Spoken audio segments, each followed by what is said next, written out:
ते म्हणतात ना, आपलं ध्येय जरी दूर असलं तरी किती काही येऊ दे, आपण आपला रस्ता सोडायचा नसतो. तर ह्या 2 ओळी आठवल्या आणि आम्ही आमचं ध्येय गाठायचं ठरवलं. तर मोरगावच्या गणपतीचं दर्शन झालं आणि आम्ही आमची जरा भूक भागवायचा विचार केला. तर जबरदस्त अशी मिसळवर ताव मारून आपली भूक भागवून आम्ही पालीचा रस्ता गाठायची सुरुवात केली.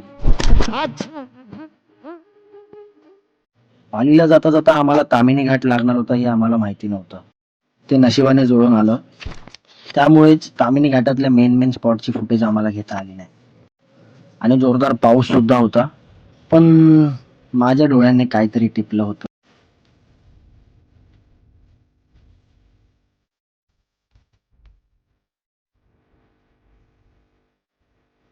तरी पण या धकाधकीच्या प्रवासात माझं मन कुठे ऐकतंय.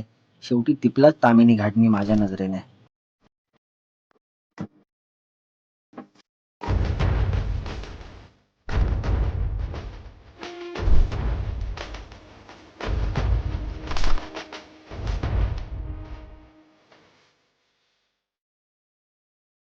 आणि शेवटी संध्याकाळी 7-7:30 वाजता पालीला पोहोचलो.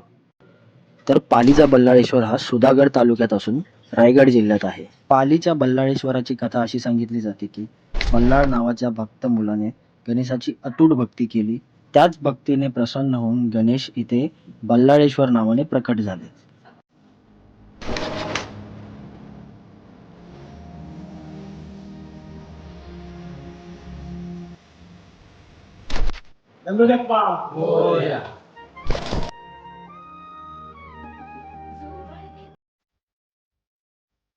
जसे जसे एक एक गणपतींचे दर्शन पूर्ण होत होते तशी तशी जाणीव सुद्धा होत होती की ही राईड आता आपली कुठेतरी संपत आलेली आहे.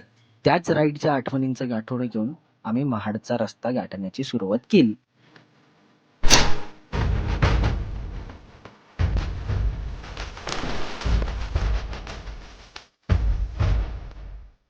महाडचा वर्धविनायक हा खालापूर तालुक्यात असून रायगड जिल्ह्यात आहे. महाडच्या गणपतीची कथा अशी सांगितली जाते की कौंडिण्य नामक राजा आपल्या निपुत्रिकतेमुळे दुखी होता. त्याने एका साधूच्या सांगण्यावरून वर्धविनायक गणपतीची पूजा केली. त्याचमुळे त्याला पुत्रप्राप्ती झाली. त्यामुळे ह्या गणपतीला वर्धविनायक म्हणजेच वर देणारा देवता असे ओळखले जाते. आणि या ब्लॉगच्या सुरुवातीला ज्या 2 ओळी मी म्हटल्या होत्या ना, त्याप्रमाणे गाठलं आम्ही आमचं ध्येय. आणि आम्ही गाठणारच होतो, कारण आमच्या पाठीशी कोण उभा होता. अहो कोण म्हणून काय विचारताय.